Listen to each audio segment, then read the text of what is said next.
interviewing the leading private equity executives and unlocking the secrets of success. Welcome to the Private Equity Podcast with Alex Rawlings.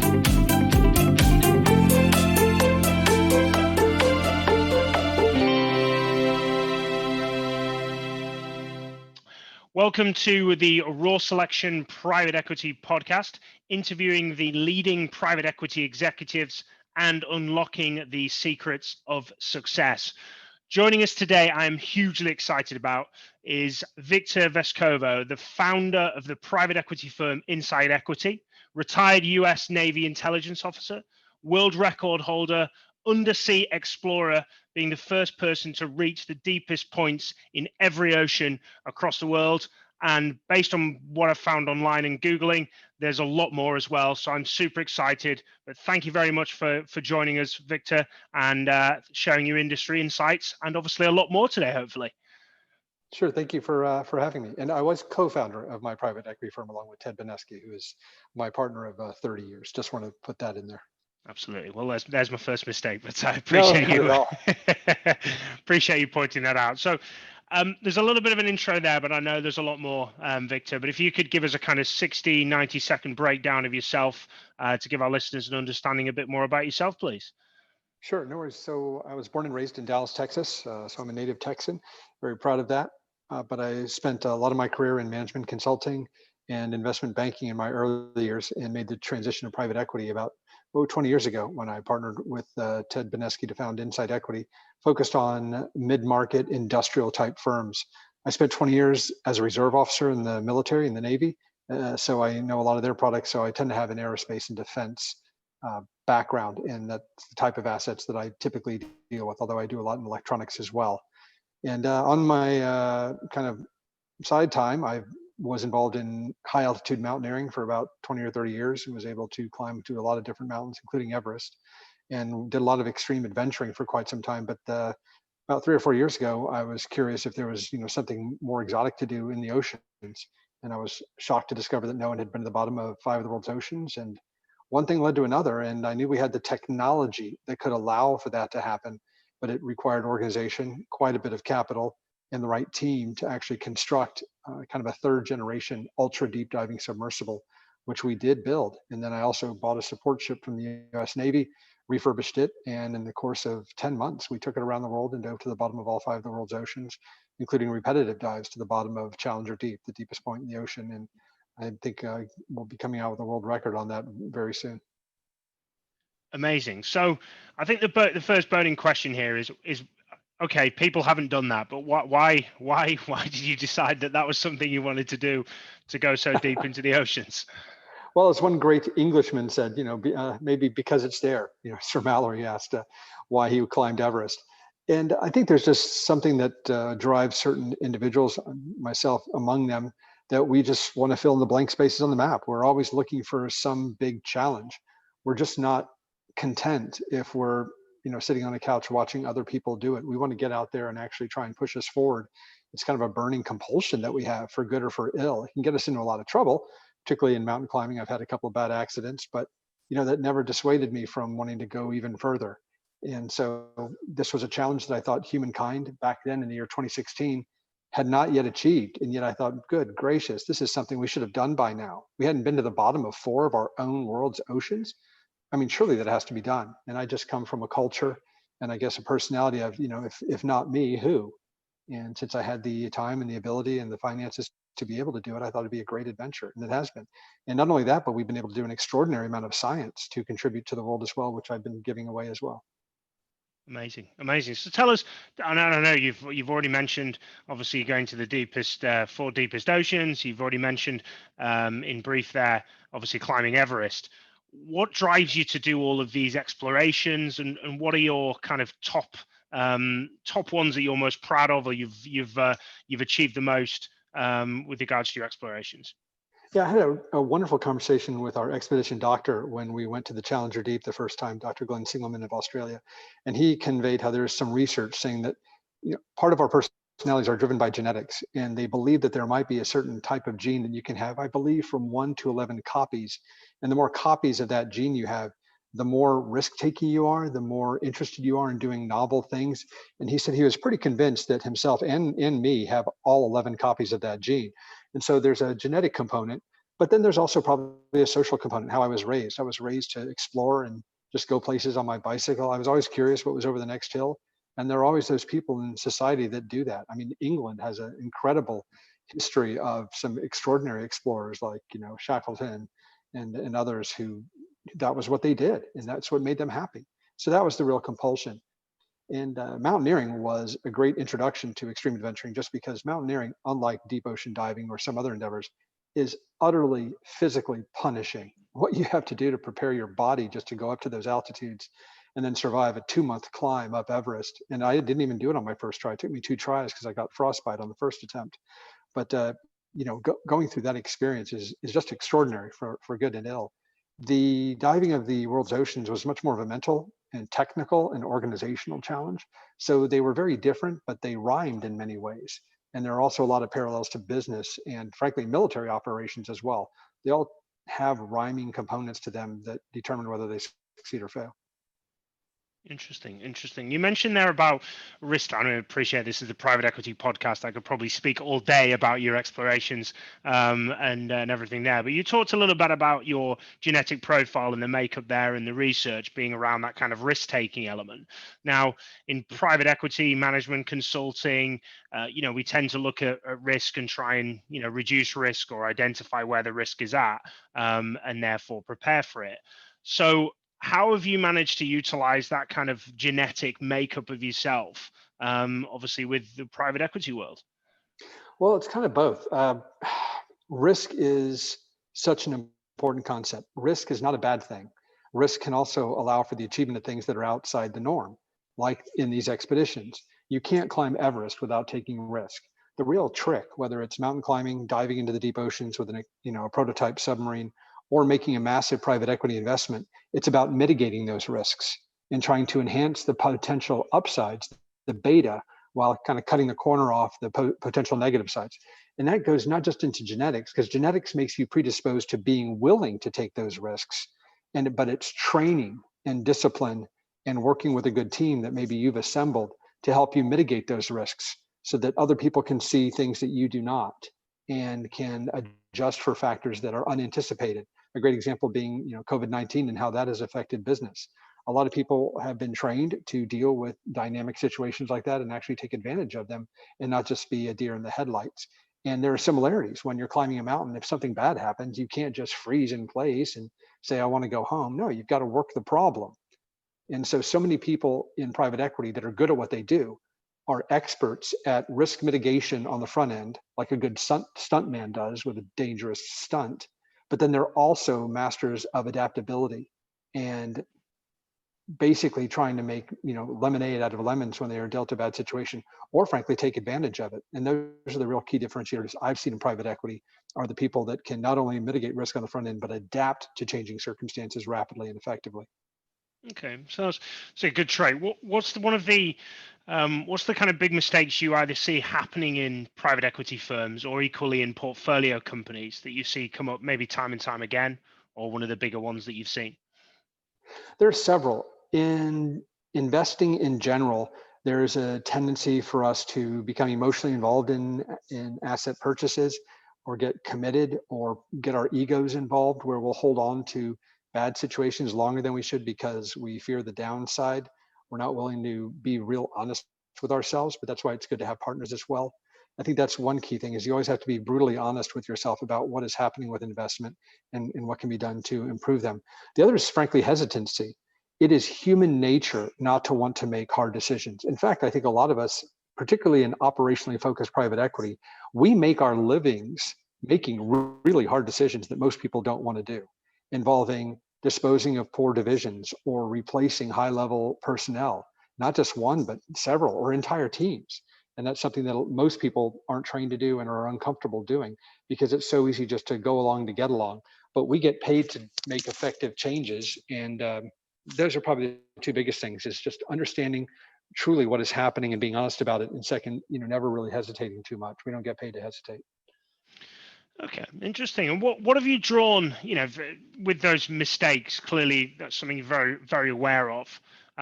What have you drawn both from your military career, but also your exploration and all of this kind of, if we put it down to kind of outdoor work?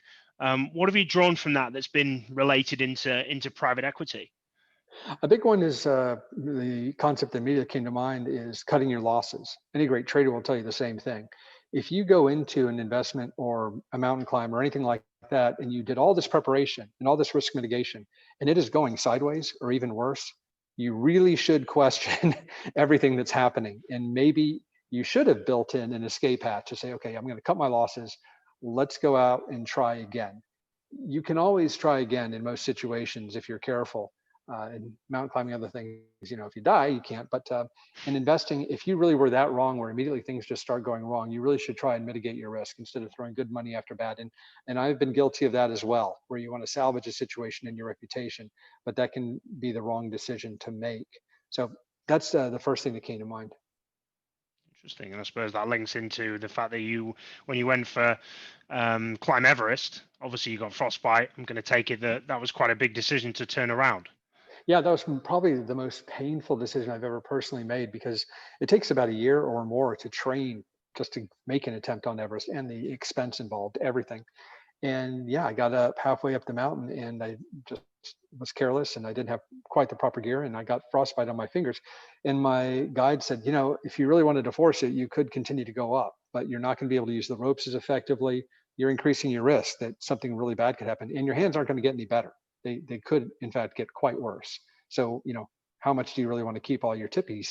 And I said, you know what? It's just not worth it. I'll take the hit now. I'll go back, I'll figure out what went wrong, and I'll do it better next time. And that's exactly what happened. And 2 years later, I went back up, and it was still extremely difficult, but I was better prepared mentally as well as with the right gear and equipment. I never got careless with my hands, and I was able to summit. What was it like that having known that you'd had that barrier the first time to then achieving that the second time? What was that Well, like? it was helpful in a way because I knew what to expect. It wasn't a complete unknown anymore. I knew how psychologically punishing climbing that mountain could be, or frankly, how a bit frightening it is to go through the ice fall, this massive area that you have to go through where the blocks of ice are constantly moving and shifting. And, there are avalanches, as people have seen, I'm sure, on YouTube and in news reports. So you're just better prepared overall to do that. And I'm sure that actually helped success. Just, as any bad investments that we make, hopefully you learn from them. And then that makes your next ones even better. Absolutely. So looking at inside equity, what was it that drove you to set that up with your partner and build that business? Well, I think anyone that's been involved in management consulting for quite some time, which he had been, and I had been a little bit less so, but also in investment banking, those are advisory or transactional type activities, which are great. And some people are gifted at it, and that's what they're born to do. But I think a lot of us want to be on the buy side. So we actually have control over the investments where we are actually making the decisions. We want to be in the act of making the decisions that guide companies and then bearing the fruits of those decisions.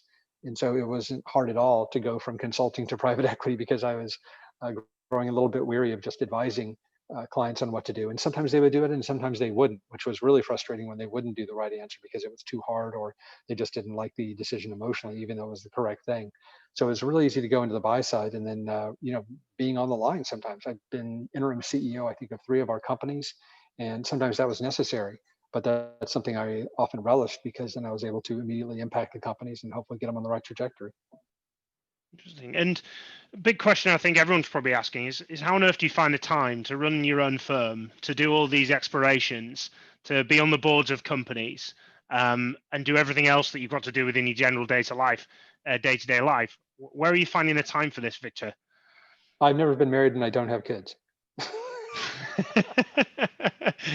I have to confess that that's part of the issue. And I think that, I say it a little bit flippantly, but it's true. I mean, one has priorities in life. You can't do everything, but you do have to prioritize in your life what is important for you. And, given my personality in my 20s and frankly in my 30s, my priorities were my career, both in the civilian world in finance and in the military.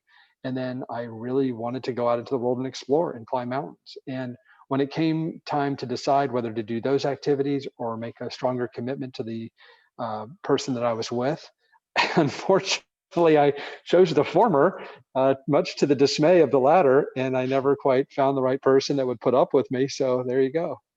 Well, disappearing to go down to the bottom of the oceans and climbing to the tallest mountains.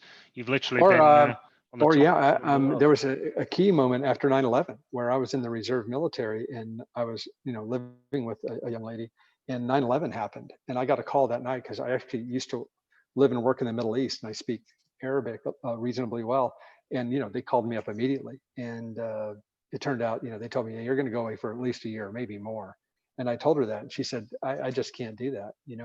And so that was it. So in about 6 days after 9/11. I went from having a nice stable life in San Francisco to .com, living with someone with my dogs.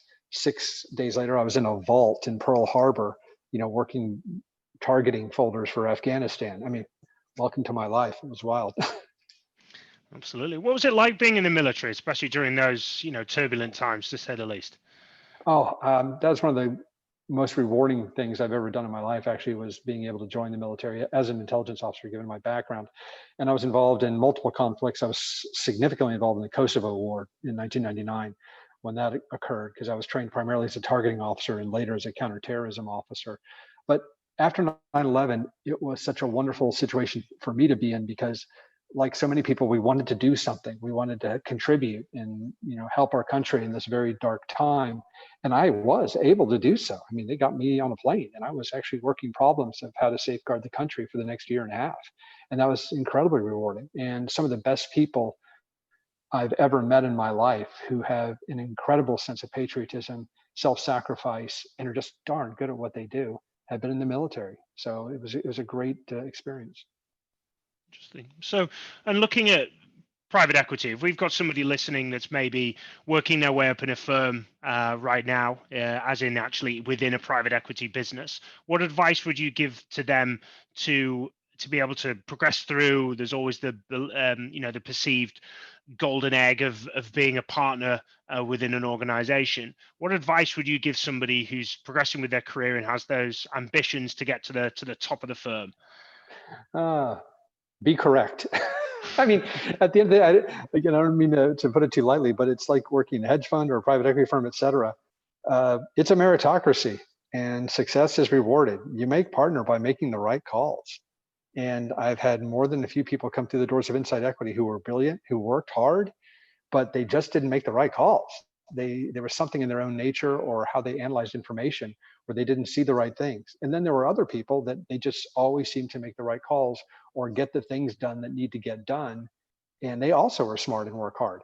So that's what it just comes down to. And if there's any suggestion I can make, is try as best you can to look at all the angles. Do not get so deal hungry that you turn a blind eye to serious issues with the deal. And frankly, the best deals you do are the ones where you see a major problem and you avoid it, even at the last minute. And we have absolutely done that. And I respect the hell out of people that can raise their hand up, even at the 11th hour, saying, wait a second, we discovered this, this, and this. This is a big new risk. Maybe we should do this deal, or we should cut the price to mitigate it. That kind of thing. That's essential. And the people that have made the biggest mistakes in my career in private equity have been people that have been so hungry for a deal.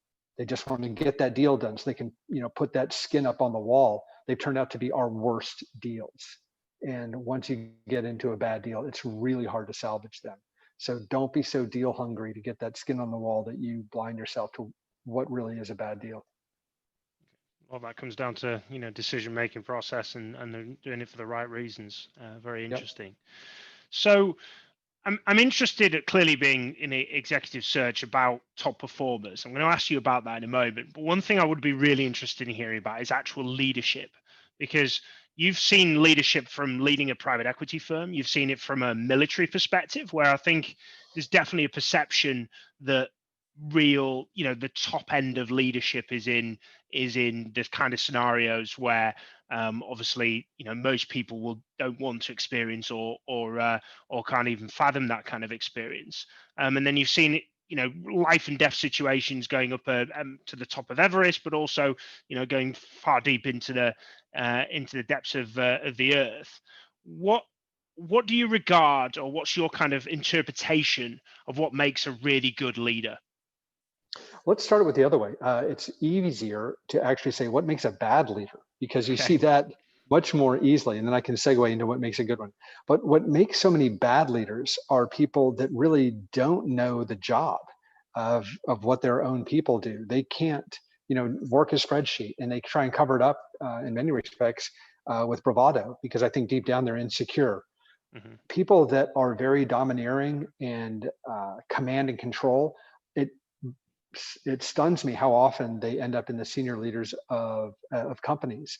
That doesn't work very well. So to segue into what does work, I think it's important that you're just very, very competent. You don't have to be supremely confident in everything that a company does, but you need to have a very strong skill set in at least one major discipline: operations or finance or even HR or product development or something like that. You need to be really good. If you're not really, really good in at least one or two things, you're not going to get the respect that you need to lead other people. And that's when people lapse into just being, well, do as I say because I'm in charge. No one respects that. And if people don't respect you, they're not going to put in the extra effort to do a good job. And then the second is you need to treat people like human beings. I mean, you can be very tough, but you also need to acknowledge what they need in their lives for their families, et cetera. And for heaven's sake, if people have issues in their performance, never castigate people in public. I see that all the time. And it's one of the worst mistakes you can possibly make. There's an old rule in the military: you criticize in private and you praise in public. And that's the right way to manage people. And yet so many people do it the opposite, which just mystifies me. So I think those are some of the key leadership issues. And then frankly, there was, I got to do it. I'll quote Star Trek. One of my favorite quotes of all time came from Jean-Luc Picard in Star Trek. He said, "When you're in command, command." And it goes the same for military as well as leaders in companies, which is if you're in charge, your job is to make the hard calls. That's what you get paid for. Don't dither too much. Don't overanalyze. Don't slough it off on somebody else. Make the decision with the best information you have and live with it. And if it's wrong, admit that it's wrong and do something else. But don't, weave around and try and avoid responsibility. People respect people that make tough calls and then live by those decisions for good or for ill. They'll follow those people. Excellent. And I'm sure there's going to be some similarities here, but what do you regard as the makeup of a top performer? Make of a top performer, there are several things. One, they have to enjoy what they're doing. You can tell really quickly if someone enjoys what they're doing and if they don't. If they enjoy it, they're going to work really hard at it because they like doing it. And if they work really hard at it over a long period of time, they're going to be damn good at it. So that's key. You don't want people that are frustrated with their job or don't really like it. They're never going to be an A performer, really. So there's that. You have to have people that really do want to do the work. So many people, they just want to put in the 9 to 5, or they'll want to do just enough, et cetera. And they can do a good job in an organization. And you do need people like that, but they're not going to be your A performance. You have to put in the work. And in my own career, I think over the last several decades, I've seen a greater and greater decrease in the willingness of people to do that. I think maybe because there are just so many distractions. There are so many things you can do online or offline or what have you. And there is still commitment, but not as much. I look at organizations like SpaceX, where you have Elon Musk, the leader, who's a guy who who's a multi-billionaire, and yet he has a cot in his office because he works so much. He'll just sleep in the office. That's a level of commitment and intelligence that goes along with it that is the hallmark of a strong performer. And the other part is you just have to be willing to listen to other people. The talk to listen ratio, you really should watch that, because you don't learn anything by talking yourself. You learn by listening to other people's opinions. And maybe they're wrong, but it's really good to get out that perspective to incorporate into your own viewpoint. But then again, when it comes down to making a decision, you've taken in your input, make the call, move forward. Last comment I'll make: if there's one thing that I've seen underappreciated the most in business in my last 30 years, it's speed. Speed of execution, speed of decision making, speed of hiring, everything. If you just increase that cycle time, you're going to have a more effective organization. And yes, you'll make maybe mistakes. You're going to make them anyway, even if you go slowly. I've seen some of the worst mistakes ever made by people that deliberated too slowly as well. Look at government. So speed of execution is always valued, and try and work that way. Interesting. Yeah, definitely something I got given feedback in early in my career. Two ears, one mouth. Used Yeah, in that order, in that and proportion. Yeah. you learn more from others than you could ever learn from your own self because you Yeah. already know that information. So, yeah, absolutely. So, what do you love about the private equity industry, Victor? You talked about the passion and wanting to love your industry. So, what do you love about it? And equally, if hate's too much of a strong word, what do you dislike about it? What I like about private equity is the fact that you are having direct impact on these companies. You're like a ship on the fantail, you're guiding them. And you can be the difference between them succeeding and a lot of people, the organization succeeding and achieving their own personal goals financially or career wise and not. So that's incredibly rewarding when you have a big success story where you have a company that's grown by two or three or four times and you've allowed people to make more money than they ever thought they could and have professional achievements that they never thought they could have. That's extremely rewarding, especially in an area that, frankly, like defense and aerospace. I read trade magazines just because I like doing it, and so being able to do all that in an industry that you really just enjoy the products and the interactions is great. I guess things that I really hate about private equity, the toughest part is actually having to say goodbye, right? It's tough to work 3, 4, 5 years, build up a management team, build a good strategy, getting a company to firing on all the cylinders, and then you're forced more or less to sell them because you have a time limit on the private equity funds. I also think that it can be very difficult, explaining to investors that yes, sometimes you're not going to have good investments. I think there's an unrealistic expectation on the part of investors that there are winners and there are losers, but it's about the batting average that really matters. And it always strikes me as so difficult how it seems like we spend 90% of our time speaking with our LPs about our poor performing investments as opposed to our good ones, when it's really the good ones that really matter, that more than compensate for any of the small ones. But I guess, that's just how they're wired. So there are some frustrations of private equity as well, but it certainly affords many more opportunities and ability to do great things than many other careers. Yeah, absolutely. And it's interesting because I made that link with regards to your any LP focusing on what's kind of going wrong. We do exactly the same with people within our industry, within our businesses, where we focus on the poor performance rather than really Correct. focusing on how do we get even more performance and how do we help X person to perform even better. We tend Right. to lay our focus on the wrong areas within Right. business. Yeah, and that's why cutting your losses on the losers is very important as well in investing. But this goes into another military analogy. There's a great tale about military theory, especially the old Soviet Union did this, and they would give a problem to their staff officers if they had three advances and one wasn't going well, one was stalled, and one was succeeding. Where do you send your reinforcements? And there was only one answer in their military doctrine, which was you always, always, always send everything to the one guy who's succeeding. Reinforce success, ignore everything else. And that's hard for people to do. Instead, they're going to want to shore up their bad performance so they look better. And oh, the guy that's doing well, okay, he'll be fine on his own. That's the opposite. You will make money in life, you'll achieve military victories, you'll do the best you can by reinforcing success to the maximum extent possible. And it kind of makes sense intellectually, right? Because hey, something is working there, give it more. And yet we actually don't so many times. No, I agree. I completely agree, and I think if I'm reflecting back on some of the decisions even that I make with things, and you're like, yeah, do you know what? We should have just focused on what was going really well rather than trying to fight with everything that maybe wasn't. But I think maybe there's a bit of human nature in there that makes you kind of Yep. focus on that bad. I suppose I was listening to a podcast on it actually about that we're genetically wired to try and avoid pain and get away from that. So if there's a problem, we're naturally there to solve it, and that's what we're looking to do. Whereas that kind of pleasure side, if you want to break it down to such a simplistic perspective, it definitely sits on there. But focusing more on what's going really well Yeah. definitely It's is it's very sound advice. it's funny. I've observed that achieving success is in a constant vicious battle with human nature. Sometimes we just can't get out of our own way when success presents itself. Well, self-sabotage, I think, is a major thing that plays into everyone's life, as we all kind of have a thermostat, and as soon as we go over that thermostat, we go reset to wherever we were before, and if we go below it, we reset. And it's about changing those, certainly changing those boundaries. So, what are your influences? What do you read? What do you watch? What do you listen to? You obviously mentioned you read a lot about the A&D industry, but where do you get your kind of influences from? It's tough. I've always been a big reader, so I love reading nonfiction, but science fiction is also something I've read since I was a small boy.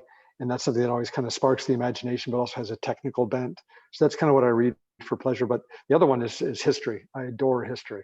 And I think the old expression, people, it's the not bright people that do not learn from their mistakes. Smart people learn from their mistakes. The true geniuses learn from the mistakes of other people. And as I've told people that work for me and others, virtually every mistake that could possibly be made by a human has been made already in history. You just have to ferret out through the histories what they did, and then maybe you could avoid it. And so I'm a big fan, particularly of military history, because in military history, the stakes are as high as they can possibly go. And you have some incredibly powerful personalities and lots of chaos. Nothing can be worse than war. So reading military history is about what worked, what didn't work, and all that has proven extremely valuable. So on a plane, if you ever run into me, odds are I'll probably have a military history book of some kind in my bag that I'm reading on a flight. Interesting. And who would you regard as one of the, the one of the most like famous in your world or perspective, or most infamous, maybe military leaders? Napoleon. He is by far, I think, the most interesting. I mean, Julius Caesar was an extraordinary general, as was Alexander the Great, Genghis Khan, all those. Napoleon was fascinating because I think there are a lot of lessons to learn, not just about how revolutionary he was in terms of military tactics. He was the first guy to conquer Europe, basically. But his personnel management is widely not viewed, and yet the creation of the military that he did with the martial system, with very different personalities, and training them and using them to the best of their abilities and swapping them out, how he managed his organization was very similar to how a Fortune 100 CEO manages his divisions and or her divisions and their personnel. And just reading the human side of what he did, and also the incredible administrative capability that he had, was just extraordinary. So he was an incredibly well-rounded individual that did extraordinary things. And of course, what ended up, causing him to go into exile on the island was he got overambitious. He thought after conquering almost all of Europe, well, I can do anything. And he made the mistake of invading Spain and Russia. And we all know how that turned out.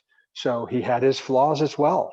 He had great capabilities and great flaws. And it's just a great human story about what can make us great and what can make us terrible. And also how he related to people and how he inspired them, how he managed them, and how he led them in battle.